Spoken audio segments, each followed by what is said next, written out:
ಈಗ ನಮ್ಮ ಅಡಿಕೆಯ ಬಗ್ಗೆ, ನಮ್ಮ ದಕ್ಷಿಣ ಕನ್ನಡದ ಅಡಿಕೆ ಬೆಳೆಗಾರರು ನಾವೆಲ್ಲರೂ ನಮ್ಮ ಬದುಕೆ ಅಡಿಕೆ. ಈ ಅಡಿಕೆಯನ್ನು ಹೊರದೇಶದಿಂದ ಅಡಿಕೆಯನ್ನು ಇಂಪೋರ್ಟ್ ಮಾಡಿ ನಮ್ಮ ಬದುಕು ದುಸ್ತರವಾಗುವ ಪರಿಸ್ಥಿತಿಗೆ ಬಂದಿದೆ. ಯಾಕಂದರೆ ನಾವು ಇಲ್ಲಿ ದಕ್ಷಿಣ ಕನ್ನಡದಲ್ಲಿ ಅಡಿಕೆ ಹೇರಳವಾಗಿ ಬೆಳೀತೇವೆ. ನಮ್ಮ ಅಡಿಕೆಗೆ ಹೊರಗಡೆಯಿಂದ ಇಲ್ಲಿ ಬಂದು ಇಳಿಸಿ ಇಲ್ಲಿಯ ವ್ಯಾಪಾರಸ್ಥರ ಮಧ್ಯಮ ಯಾರು ಗೊತ್ತಿಲ್ಲ, ಅದನ್ನು ಅಡಿಕೆಯನ್ನು ತಂದು ಇಲ್ಲಿ ಮಿಕ್ಸ್ ಮಾಡಿ ಮಾರಾಟ ಮಾಡುವ ವ್ಯವಸ್ಥೆಯಲ್ಲಿ ನಮ್ಮ ಅಡಿಕೆಗೆ ಧಾರಣೆ ಕುಂಠಿತ ಆಗ್ತದೆ. ಈ ವ್ಯವಸ್ಥೆಯನ್ನು ಯಾಕೆ ನಮ್ಮ ದಕ್ಷಿಣ ಕನ್ನಡದ ಭಾಗಕ್ಕೆ ಹೊರದೇಶದಿಂದ ಬರುವ ಅಡಿಕೆಯನ್ನು ಇಲ್ಲಿಗೆ ಬಿಡ್ತಾರೆ ಅಂತ ನಾವು ಹೇಳುವಂಥ. ಇಲ್ಲಿ ಬಿಡಬಾರ್ದಲ್ಲ. ಇಲ್ಲಿ ನೋಡಿ, ಪೋರ್ಟಲ್ಲಿ ಹೇರಳವಾಗಿ ಬರ್ತಾ ಉಂಟು, ಎಷ್ಟೋ ಮಿಲಿಯನ್ ಗಟ್ಟಲೆ ಟನ್ ಬರ್ತಾ ಇದೆ. ಮೊನ್ನೆ ಇತ್ತೀಚೆಗೆ ಬಂದಿದೆ. ಏರ್ಪೋರ್ಟು ಕಾರ್ಗೋದಲ್ಲಿ ಬರ್ತಾ ಉಂಟು, ಎಲ್ಲ ಇದರಲ್ಲಿ ಬರ್ತಾ ಇದೆ. ಇದಕ್ಕೆ ನಮ್ಮ ರೈತಾಪಿ ವರ್ಗದವರು ಎಲ್ಲರೂ ಸೇರಿಕೊಂಡು ಒಂದು ದೊಡ್ಡ ಮಟ್ಟದ ಹೋರಾಟವೇ ಮಾಡಬೇಕಷ್ಟೇ. ಹೀಗೆ ಬಂದರೆ ನೋಡಿ, ಇವತ್ತಿನ ಅಡಿಕೆಗೆ, ಹೊಸ ಅಡಿಕೆಗೆ 340 ರೂಪಾಯಿ ವಿಟ್ಲದಲ್ಲಿ, ಉಪ್ಪಿನಂಗಡಿ ಭಾಗದಲ್ಲಿ 335 ರೂಪಾಯಿ ಡಿಫರೆನ್ಸ್ ಬರ್ತದೆ. ಇಷ್ಟು ನಮಗೆ ಅಡಿಕೆಗೆ ಅಸಲೇ ಸಾಧಾರಣ ವರ್ಷ ಇಡೀ ಕೆಲಸ ಉಂಟು. ಅದಕ್ಕೆ ಅಸಲೇ ಸಾಧಾರಣ 400 ರೂಪಾಯಿ ಚಿಲ್ಲರೆ ಅಸಲು ಬೀಳ್ತದೆ ಅದರ ಸರಿ ಖರ್ಚು ವೆಚ್ಚ ಲೆಕ್ಕ ಹಾಕಿದರೆ. ಈಗ ಎಲ್ಲ ಆಹಾರ ಸಾಮಗ್ರಿಗಳ ವ್ಯವಸ್ಥೆಗಳು ಜಾಸ್ತಿ ಆಗಿದೆ, ನಾವು ಕೆಲಸಗಾರರ ಸಂಬಳ ಜಾಸ್ತಿ ಆಗಿದೆ, ಎಲ್ಲ ವ್ಯವಸ್ಥೆಯಲ್ಲಿ ಸಹ ಜಾಸ್ತಿ ಆಗಿದ್ದ ಕಾರಣ ನಮಗೆ ಅದನ್ನು ಮೇಂಟೆನೆನ್ಸ್ ಮಾಡಲಿಕ್ಕೆ ಆಗ್ತಾಯಿಲ್ಲ. ಅಡಿಕೆ ರೇಟು ಸಾಧಾರಣ ಒಂದು 6 ತಿಂಗಳ ಮುಂಚೆ ಸ್ವಲ್ಪ ಜಾಸ್ತಿ ಇತ್ತು. ಅದರಿಂದ ನಮಗೆ ಒಂದು ಅಲ್ಲಿಂದಲ್ಲಿಗೆ ಜೀವನ ಸಾಗಿಸಲಿಕ್ಕೆ ಒಂದು ಸರಿ ಆಗ್ತಿತ್ತು, ಸಮುದ್ರಿಸಲಿಕ್ಕೆ ಆಗ್ತಿತ್ತು. ಈಗ ಈ ಅಡಿಕೆ ಹೊರದೇಶದಿಂದ ಬಂದು ಅಡಿಕೆ ದಿನದಿಂದ ದಿವಸಕ್ಕೆ ಕುಸಿತಾ ಬರ್ತಾ ಇದೆ. ಅದಕ್ಕೆ ಕ್ಯಾಂಪ್ಕೋದವರು ಅದರ ಬಗ್ಗೆ ದೊಡ್ಡ ಸಂಸ್ಥೆ, ಈಗ ಅಡಿಕೆ ಇದರಲ್ಲಿ ಕ್ಯಾಂಪ್ಕೋವೇ ಮಾಸ್ ಲೀಡರ್ ಅಂತಲೇ ಹೇಳಬೇಕು. ಕ್ಯಾಂಪ್ಕೋದವರು ಅದರ ಬಗ್ಗೆ ಒಂದು ಕೇಂದ್ರ ಸರ್ಕಾರಕ್ಕೆ ತಿಳಿಸಿ ಅದನ್ನು ಹೊರಗಡೆಯಿಂದ ಬರುವ ಅಡಿಕೆಯನ್ನು ಬರದಾಗೆ ಸ್ವಲ್ಪ ಅದಕ್ಕೆ ಟ್ಯಾಕ್ಸ್ ಹಾಕಿ ನಿಲ್ಲಿಸುವ ಹಾಗೆ ಮಾಡಬೇಕು. ಅಂದರೆ ಕದ್ದು ಸಹ ಬರ್ತಾ ಇದೆ ಹೊರಗಡೆಯಿಂದ. ಟ್ಯಾಕ್ಸಲ್ಲಿ ಬಂದದ್ದು ಬೇರೆ ಅಲ್ಲದೆ ಒಂದು ಬಿಲ್ ಬಿಲ್ಲಲ್ಲಿ ಬಂದರೆ ಇನ್ನೊಂದು ಬಿಲ್ಲು ಕದ್ದು ಬರ್ತಾ ಇದೆ. ಇದನ್ನು ನಿಲ್ಲಿಸಬೇಕು ಅಂತ ಹೇಳುವಂಥದ್ದು ನಾವು. ಹಾಗಾಗಿ ಆದಷ್ಟು ಬೇಗ ನಮ್ಮಲ್ಲಿ ಈಗ ಸರ್ಕಾರದ ಕೊಂಡಿಯಾಗಿರುವಂಥದ್ದು ಎಂ ಪಿಯವರು ನಳಿನ್ ಕುಮಾರ್ ಅವರು. ಇದನ್ನು ಕೇಂದ್ರ ಸರ್ಕಾರಕ್ಕೆ ಮುಟ್ಟಿಸುವ ಜವಾಬ್ದಾರಿ ನಳಿನ್ ಅವರದು. ಅವರು ಆದಷ್ಟು ಬೇಗ ಇದನ್ನು ರೈತರ ಬದುಕನ್ನು ಉಳಿಸುವ ಜವಾಬ್ದಾರಿಯನ್ನು ಎಂ ಪಿ ಅವರು ತಗೊಳ್ಬೇಕು. ಈಗ ಇಲ್ಲಿವರೆಗೆ ನಾವು ಕೇಂದ್ರ ಸರ್ಕಾರವನ್ನು ಇಷ್ಟವರೆಗೆ ನಮ್ಮ ದಕ್ಷಿಣ ಕನ್ನಡ ಭಾಗದಲ್ಲಿ ಅವರಿಗೆ ನಿರಂತರ ನಾವು ಸ್ಪಂದನೆ ಕೊಟ್ಟಿದ್ದೇವೆ. ಎಂ ಪಿ ಅವರನ್ನು, ನಳಿನ್ ಅವರನ್ನು ಆಯ್ಕೆ ಮಾಡಿದ್ದೇವೆ. ಹಾಗಾಗಿ ನಮ್ಮ ಬದುಕನ್ನು ಗಟ್ಟಿ ಮಾಡುವ ವ್ಯವಸ್ಥೆಯನ್ನು ನಳಿನ್ ಅವರು ಕೈಗೊಳ್ಳಬೇಕು ಅಂತ ನಮ್ಮ ಒಪಿನಿಯನ್.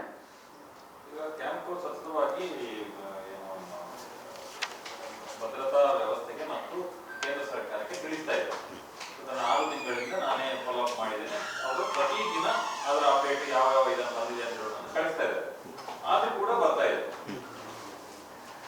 ಅದೇ, ಇದು ಹಿಡಿತ ಕ್ಯಾಂಪ್ಕೋದ ಕೈಯಲ್ಲಿಲ್ಲ, ಕೇಂದ್ರ ಸರ್ಕಾರದ ಕೈಯಲ್ಲಿಯೇ ಇದೆ.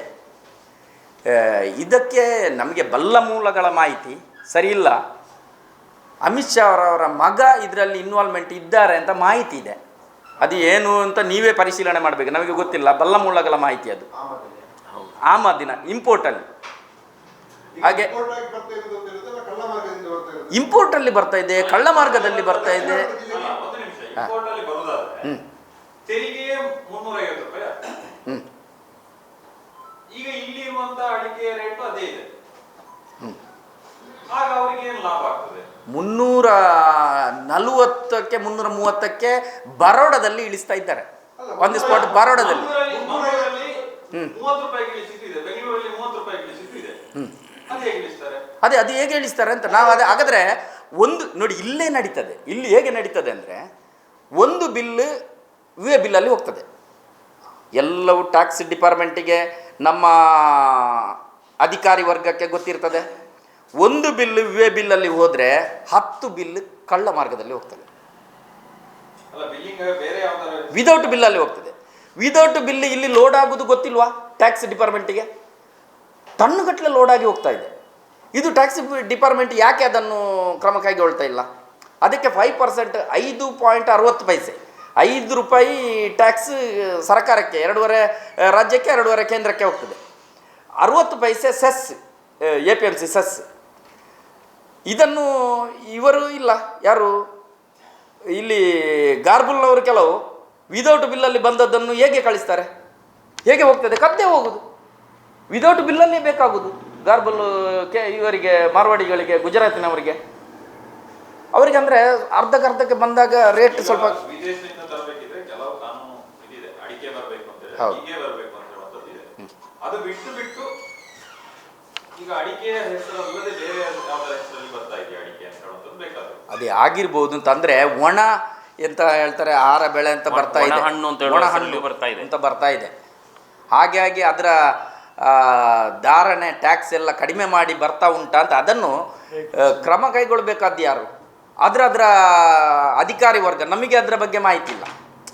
ರೈತಾಪಿ ವರ್ಗವನ್ನು ಸರಿಯಾಗಿ ನೋಡಿಕೊಳ್ಬೇಕಾದ್ದು ಯಾರ ಜವಾಬ್ದಾರಿ? ಕೇಂದ್ರ ಸರ್ಕಾರ ಮತ್ತು ರಾಜ್ಯ ಸರ್ಕಾರದ್ದು ಸಹ ಸ್ವಲ್ಪ ಜವಾಬ್ದಾರಿ ಇದೆ ಅದರಲ್ಲಿ.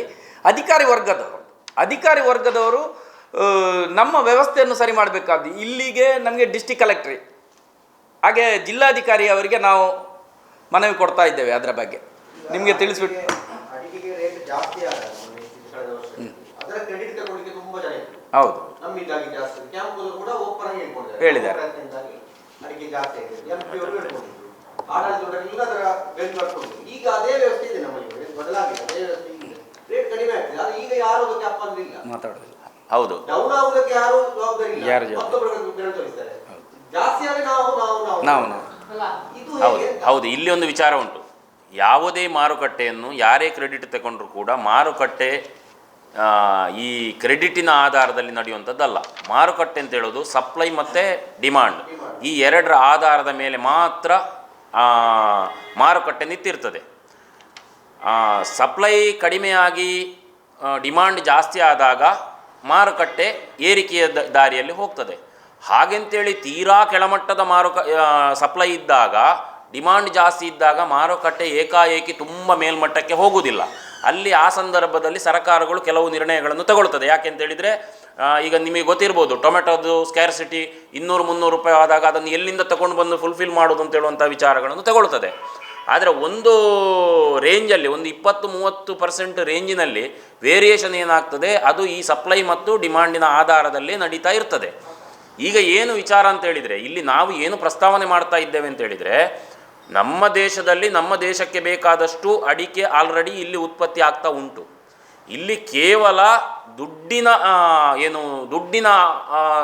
ಮೌಲ್ಯವನ್ನು ವರ್ಧನೆ ಮಾಡಿ ವ್ಯಾಪಾರೀಕರಣ ಮಾಡಿ ಅದರಲ್ಲಿ ದುಡ್ಡು ಮಾಡುವಂಥ ಉದ್ದೇಶಕ್ಕೆ ಬೇಕಾಗಿ ಕಳಪೆ ಗುಣಮಟ್ಟದ ಅಡಿಕೆಯನ್ನು ಆಮದು ಮಾಡುವಂಥದ್ದು ಅಥವಾ ಕಳ್ಳದಾರಿಯಿಂದ ತಗೊಂಡು ಬರುವಂಥದ್ದು, ಬೇರೆ ಟ್ಯಾಕ್ಸ್ ಇಲ್ಲದೆ ಬರುವಂಥ ದೇಶಗಳಿಂದ ನಮ್ಮ ದೇಶದೊಳಕ್ಕೆ ನುಸುಳಿಸುವಂಥದ್ದು, ಆಮೇಲೆ ಅಲ್ಲಿಂದ ಪುನಃ ವಾಪಸ್ಸು ಕೊಡುವಂಥ ಇಂಥ ವ್ಯವಸ್ಥೆಗಳು ನಡೀತಾ ಇದೆ. ಇದು ಯಾಕೆ? ಈಗ ದಕ್ಷಿಣ ಕನ್ನಡ ಜಿಲ್ಲೆ ಮತ್ತು ಕಾಸರಗೋಡು ಈ ಏರಿಯಾ ಅಡಿಕೆಯ ದೊಡ್ಡ ಒಂದು ಏರಿಯಾ.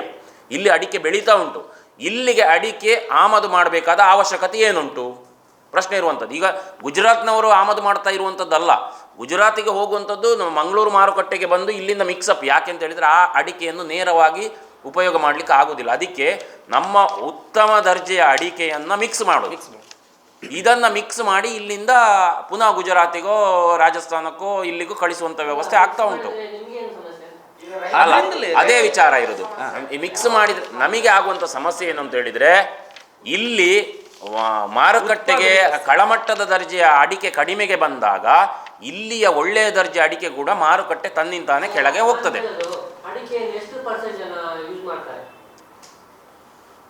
ನಿಮ್ಮ ಗುಜರಾತ್, ರಾಜಸ್ಥಾನ ಈ ಭಾಗದಲ್ಲೆಲ್ಲ ಅಡಿಕೆ ಪ್ರತಿಯೊಂದು ಈಗ ಅಡಿಕೆ ಈಗ ನಮಗೆ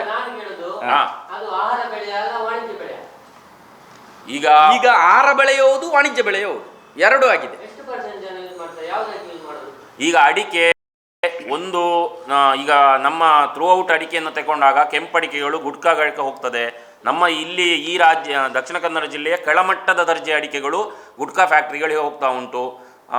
ಆಮೇಲೆ ಇನ್ನೊಂದೇನು ಅಂತ ಹೇಳಿದರೆ, ಈಗ ನಾರ್ತ್ ಸೈಡಿಗೆ ಹೋದಾಗ ಇದು ನಾವು ಅಲ್ಲಿ ಹೋಗಿ ಸರ್ಚ್ ಮಾಡಿದಂಥ ವಿಚಾರ ಅಲ್ಲ, ಆದರೆ ನಾವು ಹಾಕಿದ ಮಾಹಿತಿ ಕಲೆ ಹಾಕಿದ ಪ್ರಕಾರ ಅಡಿಕೆಯಲ್ಲಿ ಬೇರೆ ಬೇರೆ ನಮ್ಮ ಈ ಚಾಲಿ ಅಡಿಕೆಗಳು ದೊಡ್ಡ ದೊಡ್ಡ ಫಂಕ್ಷನ್ಗಳಲ್ಲಿ, ಈಗ ನೀವು ನಮ್ಮ ಇಲ್ಲಿಗೆ ಹೋದಾಗ ಬೆಂಗಳೂರು ಏರಿಯಾಕ್ಕೆ ಹೋದಾಗ ನೋಡ್ಬೋದು. ಅಲ್ಲೇನು ಅಂತ ಹೇಳಿದರೆ ಒಂದು ತೆಂಗಿನಕಾಯಿ ಒಂದು ಕಟ್ಟು ಕೊಟ್ಟು ಕಳಿಸ್ತಾರೆ. ಅದೇ ಥರ ನಾರ್ತ್ ಇಂಡಿಯಾಗೆ ಹೋದಾಗ ಒಂದು ಫಂಕ್ಷನ್ ಆದಾಗ ಒಂದು ಅಡಿಕೆ, 2 ಅಡಿಕೆ, 4 ಅಡಿಕೆ ಅವರವರ ಇದಕ್ಕೆ ಅನುಗುಣವಾಗಿ ಅದನ್ನೊಂದು ಕೊಟ್ಟು ಕಳಿಸುವಂಥ ಒಂದು ಪದ್ಧತಿಗಳು ಅಲ್ಲಿ ನಡೀತದೆ. ಇಲ್ಲಿ ನಾವು ತಾಂಬೂಲ ಅಂತ ಏನು ಕೊಡ್ತೇವೆ ಅದನ್ನಲ್ಲಿ ಅವರು ಒಣ ಅಡಿಕೆಯ ಮುಖಾಂತರ ಕೊಡ್ತಾರೆ. ಹಾಗೆ ಅಡಿಕೆಯ ಉತ್ಪನ್ನ ಕೇವಲ ಜಗಿದು ಉಗಿಯುವುದು ಅಂತ ಹೇಳುವ ಅರ್ಥ ಅಲ್ಲ. ಕೆಲವೊಂದು ಬಾರಿ ಇಂಥ ತಾಂಬೂಲಕ್ಕೆ ಕೊಟ್ಟದ್ದು ಹೋಗಿ ಚರಂಡಿ ಸೇರಲೂಬಹುದು. ಆದರೆ ಬೆಳೆಗಾರನಿಗೆ ಏನು ಅಂತ ಹೇಳಿದರೆ ಅವರ ಆ ಪರ್ಪಸ್ಸಿಗೆ, ಈಗ ಹೂ ಮುಡಿಯುವುದು ಆಮೇಲೆ ಬಿಸಾಡುವುದು ಅದು ಆಹಾರ ಬೆಳೆ ಏನಲ್ಲ. ಅದೇ ರೀತಿ ಅಡಿಕೆಯು ನಮಗಿಲ್ಲಿ ಅದು ನಮ್ಮ ಜೀವನಾಧಾರ ಬೆಳೆಯಾದರೂ ಕೂಡ ಅದು ಬೇರೆ ಬೇರೆ ರೂಪದಲ್ಲಿ ಅದು ಉಪಯೋಗ ಆಗ್ತದೆ. ಈಗ ನಮ್ಮ ಪ್ರಶ್ನೆ ಏನು ಅಂತ ಹೇಳಿದರೆ, ಈಗ ಅಲ್ಲಿಗೆ ಹೋಗುವಾಗ ಈ ಕೆಳಮಟ್ಟದ ದರ್ಜೆ ಅಡಿಕೆ ಹೋದರೆ ಈಗ ನಾವು ನೋಡ್ಬೋದು, ನಾವು ನಮ್ಮಲ್ಲಿಗೆ ಬರುವಂಥದ್ದು ನಾವು ತಂಬಾಕು ಇಲ್ಲಿ ಬೆಳೆಯುವುದಿಲ್ಲ, ತಂಬಾಕು ಬರ್ತದೆ. ಅದು ಎಷ್ಟೇ ಕೆಳಮಟ್ಟದ ದರ್ಜೆ ಆದರೂ ನಾವು ಅದನ್ನು ಉಪಯೋಗ ಮಾಡ್ತೇವೆ. ಯಾಕೆ ಅಂತ ಹೇಳಿದರೆ ಅದು ಬರುವುದೇ ಆ ರೀತಿ ಇದೆ ಅಂತೇಳಿ. ಅದೇ ಥರ ಗುಜರಾತ್ನಲ್ಲಿರುವಂಥ ಕಸ್ಟಮರ್ಸು ಇಲ್ಲಿಂದ ಬರುವಂಥ ಅಡಿಕೆಯೇ ಹೀಗುಂಟು, ಇವತ್ತಿನ ಕ್ವಾಲಿಟಿ ಹಾಳಾಗಿದೆ, ನಾವು ಇಲ್ಲಿ ಏನು ಗೊಬ್ಬರ ಹಾಕಿ ಹಾಳು ಮಾಡ್ತಾ ಇದ್ದೇವೆ ಅಂತೇಳಿ ನಮ್ಮ ಹೆಸರು ಅವರು ಹೇಳ್ತಾರೆ. ಇವತ್ತಿನ ರೈತರಲ್ಲಿ ಹಾಳು ಮಾಡ್ತಾ ಇದ್ದಾರೆ. ಕಳ್ಳದಾರಿಯಿಂದ ತುಂಬ ಸಮಯದಿಂದ ಬರ್ತಾ ಉಂಟು. ಅಂದಾಜು ಒಂದು 20-25 ವರ್ಷದಿಂದಲೇ ಬರ್ತಾ ಉಂಟು. ಅದು ಹೇಗೆಂದ್ರೆ ಕೋವಿಡ್ ಟೈಮಲ್ಲಿ ಕಡಿಮೆ ಸ್ವಲ್ಪ ಆಗ ಸ್ಟ್ರಿಕ್ಟ್ ಮಾಡಿದ್ರು ಮಿಲಿಟ್ರಿ ಅವರಿಗೆ ಅಲ್ಲಿ ಸಮಥಿಂಗ್ ಕೊಟ್ಟರೆ ನಡೀತದೆ ವ್ಯವಸ್ಥೆಗಳು. ಹೇಗೆ? ಹೌದು ಹೌದು ಹೌದು, ರೇಟಿನಲ್ಲಿ ಹೊಡೆತ ಆಗ್ತಾ ಉಂಟು. ರೇಟ್ ಅಲ್ಲ, ಅದೇನು ಅದಕ್ಕೆ ನಾನು ಸ್ಪೆಸಿಫಿಕ್ ಆಗಿ ಉತ್ತರವನ್ನು ಕೊಡ್ತೇನೆ ಯಾವ ರೀತಿ ಹೋಗ್ತದೆ ಅಂತೇಳಿ. ರೈತರ ಮನೋಸ್ಥಿತಿ ಹೇಗಿದೆ ಅಂತ ಹೇಳಿದರೆ, ಮಾರುಕಟ್ಟೆ ಏರಿಕೆ ಆದಾಗ ಅಲ್ಲಿ ನಮ್ಮ ಇನ್ವಾಲ್ವ್ಮೆಂಟ್ ಜಾಸ್ತಿ ಮಾಡ್ತೇವೆ. ಈಗ ಅಡಿಕೆಗೆ ಏರುಮುಖದ ಗತಿಯಲ್ಲಿ ಹೋಗ್ತಾ ಇದ್ದಾಗ ನಮ್ಮ ಅಡಿಕೆ ಕೂಡ ಈಗ ಉತ್ಪತ್ತಿ ಇಲ್ಲಿ ಜಾಸ್ತಿ ಆಗ್ತಾ ಉಂಟು. ಅದರ ಜೊತೆಗೆ ಹೊರಗಡೆಯಿಂದ ಅಡಿಕೆ ಬರ್ತಾ ಉಂಟು, ತೋಟ ವಿಸ್ತರಣೆ ಆಗ್ತಾ ಉಂಟು. ಈ ಸಂದರ್ಭದಲ್ಲಿ ಮಾರುಕಟ್ಟೆಗೆ ಸಹಜವಾಗಿ ನಮ್ಮಲ್ಲಿರುವಂಥ ಅಡಿಕೆಯಿಂದಲೇ ಒಂದು ಸಣ್ಣ ಮಟ್ಟಿನ ಪ್ರಭಾವ ಬೀರುವುದಾದರೂ ಕೂಡ ಈ ಹೊರಗಡೆಯಿಂದ ಬಂದಾಗ ಮತ್ತಷ್ಟು ಕುಸಿತಕ್ಕೆ ದಾರಿ ಆಗ್ತದೆ. ಈಗ ನೀವು ಕಾಣ್ಬೋದು, ಅದೇ ರೇಟ್ ಕಡಿಮೆ ಬಂದಾಗ ರೈತರು ತನ್ನಷ್ಟಕ್ಕೆ ಅದರ ಮೇಲಿರುವಂಥ ಕಾನ್ಸಂಟ್ರೇಷನ್ ಕಡಿಮೆ ಮಾಡ್ತಾರೆ. ಅದು ಒಂದಷ್ಟು 4 ವರ್ಷ 5 ವರ್ಷ ಹೋದಾಗ ಅಡಿಕೆಯ ಬೆಳೆಯ ಉತ್ಪಾದನೆ ಕುಂಠಿತ ಆಗ್ತದೆ, ಪುನಃ ಏರುಗತಿಯ ಸ್ತರವನ್ನು ತಗೊಳ್ತದೆ. ಇದು ಮಾರುಕಟ್ಟೆಯಲ್ಲಿ ಸಹಜವಾದಂಥ ವಿಚಾರ. ಇದು ಕೇವಲ ಅಡಿಕೆ ಮಾರುಕಟ್ಟೆಗೆ ಮಾತ್ರ ಸಂಬಂಧಪಟ್ಟದ್ದಲ್ಲ. ಶೇರ್ ಮಾರ್ಕೆಟ್, ಯಾವುದೇ ಮಾರುಕಟ್ಟೆಗಳಿರಲಿ, ಅದರ ಉತ್ಪಾದನೆ ಕಡಿಮೆ ಆದಾಗ ಒಂದು ಮಟ್ಟದ ಮೇಲ್ಮುಖ ಚಲನೆ ಬರ್ತದೆ, ಒಂದು ಮುಖದ ಕೆಳಮಟ್ಟದ ಚಲನೆ ಬರ್ತದೆ. ಈ ಮಾರುಕಟ್ಟೆಯ ವ್ಯತ್ಯಾಸಕ್ಕಿಂತ ಜಾಸ್ತಿ ನಾವೀಗ ಎದುರಿಸ್ತಾ ಇರುವಂಥದ್ದು ಹೊರ ಮಾರುಕಟ್ಟೆಯಿಂದ ಲಗ್ಗೆಡುವಂಥದ್ದು ಇಲ್ಲಿಗೆ. ಇದನ್ನು ನಾವು ಸ್ಟಾಪ್ ಮಾಡಿದರೆ, ಯಾರು ಸ್ಟಾಪ್ ಮಾಡಬೇಕು? ಅದಕ್ಕೆ ಇರುವಂಥ ಜವಾಬ್ದಾರಿಯುತ ಸ್ಥಾನದಲ್ಲಿರುವಂಥ ಅಧಿಕಾರಿ ವರ್ಗದವರಿದ್ದಾರೆ. ಅವರು ಸ್ಟ್ರಿಕ್ಟಾಗಿ 350 ರೂಪಾಯಿ ಅಂತ ಹೇಳಿದರೆ 350 ರೂಪಾಯಿ ಟ್ಯಾಕ್ಸ್ ಆಗಿಯೇ ಬರಬೇಕು. ಅಲ್ಲಿ ಆ ವ್ಯವಸ್ಥೆಯನ್ನು ಸ್ಟ್ರಿಕ್ಟ್ ಮಾಡಿದರೆ ನಮಗೆ ಮಿನಿಮಮ್ ಪ್ರೈಸ್ ಅಲ್ಲಿ ಹೋಗಿ ನಿಲ್ತದೆ. ಹೌದು, 355 ಇದೆ. 350ಕ್ಕಿಂತ ಮೇಲಿನ ಮಾರುಕಟ್ಟೆ ನಮಗೆ ಸಿಗ್ತದೆ ರೈತರಿಗೆ. ಆವಾಗೊಂದು ನಮಗೆ ಧೈರ್ಯ ಬರ್ತದೆ. ಈಗ ಯಾಕೆ ಆ 350ಕ್ಕಿಂತ ಕೆಳಗೆ ಬರಲಿಕ್ಕೆ ಕಾರಣ ಏನು ಅಂತ ಹೇಳಿದರೆ, ಇಲ್ಲಿ ಈ 350 ಏನು ರೂಪೇಶ್ ಅವರು ಹೇಳಿದ ಹಾಗೆ ವಿದ್ ಬಿಲ್ಲು ಬರುವಂಥದ್ದು 10, ವಿದೌಟ್ ಬಿಲ್ಲು ಬರುವಂಥದ್ದು 100. ಅಲ್ಲ, ಇದನ್ನು ಓಪನ್ ಆಗಿ ಅಧಿಕಾರಿ ವರ್ಗಕ್ಕೆ ನೋಡ್ಬೋದು ಅಂತ. ಇಲ್ಲಿಗೆ ಯಾರು ತರ್ತಾರೆ, ಯಾರು ಇಳಿಸ್ತಾರೆ, ಓಪನ್ ಆಗಿ ನಮಗೆ ಹೋಗಿ ವೆರಿಫೈ ಮಾಡ್ಬೋದಲ್ಲ. ಅಧಿಕಾರಿ ವರ್ಗಕ್ಕೆ ಏನು ವೆರಿಫೈ ಮಾಡ್ಲಿಕ್ಕೆ ಆಗುದಿಲ್ವಾ ಅಂತ. 25 ವರ್ಷದಿಂದ ಬರ್ತಾ ಇದೆ. ಹೌದು 25 ವರ್ಷದಿಂದ ಈಗ ಕಳೆದ ವರ್ಷ ಮೊದಲ ವರ್ಷದಲ್ಲಿ ರೇಟ್ 500 ಇತ್ತು. ಹೌದು, ಆಗ ಕೂಡ ಇದೇ ಇಂಪೋರ್ಟ್ ಇತ್ತು. ಈಗ ಕಳೆದ ವರ್ಷ ಅಲ್ಲ, ಅದಕ್ಕಿಂತ ಮೊದಲ ವರ್ಷ ಈಗ ಅದೇ ಇಂಪೋರ್ಟ್ ಇತ್ತು. ಹೌದು. ಈಗ ಯಾಕೆ ಈ ಇಂಪೋರ್ಟ್ ಅಂದ್ರೆ ಹೊರಗಿಂದ ಜಾಸ್ತಿ ಬರ್ತಾ ಇದೆ ಅಡಿಕೆ? ಹೌದು, ಬರ್ತಾ ಇದೆ. ಅದನ್ನು ಹೇಳ್ಬೇಕಲ್ಲ ನೀವು. ಹೌದು, ಅದನ್ನು ಹೇಳಿಲ್ಲ. ಈಗ 2-3 ವರ್ಷದಿಂದ ಬೆಂಕಲ್ ಸ್ಟ್ರಿಕ್ಟ್ ಆಗಿತ್ತು. ಎಷ್ಟೋ ಟನ್ ಹಿಡಿದಿದ್ರು, ಒಮ್ಮೆ ಹಿಡಿದ್ರು ಎಲ್ಲ. ಇತ್ತೀಚೆಗೆ ಸಹ ಎಷ್ಟೋ ಟನ್ ಹಿಡಿದ್ರು. ಹೌದು, ಈಗ ಮೊನ್ನೆಯಿಂದ ನಿರಂತರ ಬರಲಿಕ್ಕೆ ಸ್ಟಾರ್ಟ್ ಆಗಿ ರೇಟ್ ಬಿದ್ದದ್ದು. ಹೇಗೆ? ಇಲ್ಲ, ಚುನಾವಣೆಯ ಪಾತ್ರವನ್ನು ಮೆನ್ಷನ್ ಮಾಡ್ತಾರೆ ಯಾರು? ವ್ಯಾಪಾರಿ ವರ್ಗದವರು. ಈಗ ಇಲೆಕ್ಷನ್ ಬರ್ತದೆ, ರೇಟು ಬೀಳ್ತದೆ. ನಿಜವಾದ ರೂಪದಲ್ಲಿ ನೋಡಿದರೆ ಆ ರೀತಿ ಆಗ್ತದೆ ಅಂತ ಹೇಳಿದರೆ ನಾವು ತಗೊಳ್ಳುವ ಅಕ್ಕಿಗೂ ಇಲೆಕ್ಷನ್ ಬಂದಾಗ ಕಡಿಮೆ ಆಗಬೇಕು. ಅದಾಗುವುದಿಲ್ಲ. ಅದೊಂದು ಮಾರುಕಟ್ಟೆಯ ತಂತ್ರಗಾರಿಕೆ. ಇಲೆಕ್ಷನ್ ಬಂದಿದೆ ಅಂತೇಳಿ ಒಂದು ಗುಮ್ಮನ್ನು ಹಬ್ಬಿಸಿ ಸ್ವಲ್ಪ ಮಾರುಕಟ್ಟೆಯನ್ನು ಕೆಳಗೆ ಮಾಡಿ ತಗೊಳ್ಳುವಂತಹ ಗುಮ್ಮುಗಳು ನಡೀತದೆ. ಅದನ್ನು ಮಾರುಕಟ್ಟೆಗೆ ನಾವು ಅದರಿಂದ ನೇರವಾದ ಯಾವುದೇ ಸಂಬಂಧ ಇಲ್ಲ, ಅದೊಂದು ಗುಮ್ಮು. ಈ ಥರ ಆದರೆ ಹೀಗೆ ಆಗ್ತಾ ಉಂಟು, ಇಲೆಕ್ಷನ್ ಕಳೆಯುವವರೆಗೆ ರೇಟ್ ಕಡಿಮೆ ಅಂತೇಳಿ ಅಷ್ಟನ್ನು ಅವರು ಕಿಸೆಯೊಳಗೆ ತುಂಬಿಸುವಂಥ ಒಂದು ಹುನ್ನಾರ ಅಷ್ಟೇ. ಈಗ ನಿಮಗೆ ಒಂದು ಕಡೆ ಅಡಿಕೆ 150ಕ್ಕೆ ಸಿಗ್ತದೆ, ಇನ್ನೊಂದು ಕಡೆಯಲ್ಲಿ 300ಕ್ಕೆ ಸಿಗ್ತದೆ, ಜನ ಯಾವುದಕ್ಕೆ ಹೋಗ್ತಾರೆ? 150ಕ್ಕೆ ಹೋಗ್ತಾರೆ. ಅದು ಬೆಂಗಳೂರಲ್ಲಿ 30 ರೂಪಾಯಿ, ಕೇವಲ 30 ರೂಪಾಯಿಗೆ ಬಂದದ್ದು. 30 ರೂಪಾಯಿಗೆ ಅಡಿಕೆ. ನೋಡಿ ಕೇವಲ ನಿಮ್ಮ ಮಾಹಿತಿ ಅದು. ಕದ್ದು ಬರುವಂತ ಇದು ಅಡಿಕೆ ಅಂತ ಅದು.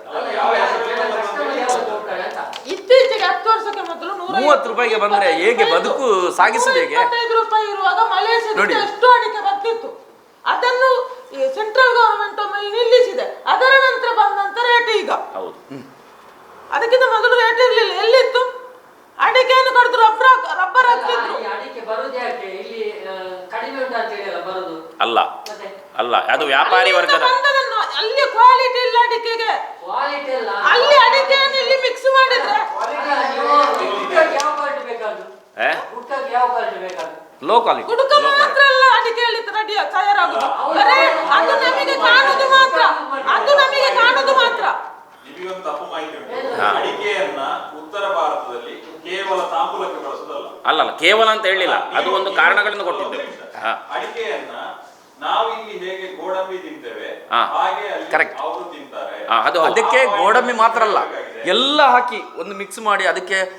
ನಮ್ಮಲ್ಲಿ ಅಡಿಕೆ ಹೇಗೆ ನಮ್ಮಲ್ಲಿ ಅಡಿಕೆ ಹೇಗೆ ಖಾಲಿ ಒಂದು ಗೋಣಿಯಲ್ಲಿ ಹಾಕಿ ಈಗ ಇಡ್ತೇವೆ ನಾವು, ಅಲ್ಲಿ ಹಾಗಲ್ಲ. ದೊಡ್ಡ ದೊಡ್ಡ ಶೋರ್ ಮಾಡಿ AC ಹಾಕಿ ಅಡಿಕೆಯನ್ನು ಪಾಶ್ ಒಂದು ಮಾಲ್ ತರ ಮಾಡಿ ಅಲ್ಲಿ ಪರ್ಚೇಸ್ ಸೇಲ್ಸ್ ಮಾಡುವಂಥದ್ದು ದೊಡ್ಡ ಮಟ್ಟದಲ್ಲಿ. ಕ್ಯಾಂಪ್ಕೋದಲ್ಲಿ ಒಂದು ಬಾಟ್ಲಿಗೆ ಒಂದು ಪ್ರಾಡಕ್ಟ್ ಇದೆ, 100 ಗ್ರಾಮ್ಗೆ 100 ಗ್ರಾಮಿಗೆ 180 ರೂಪಾಯಿನೇ ಇದೆ.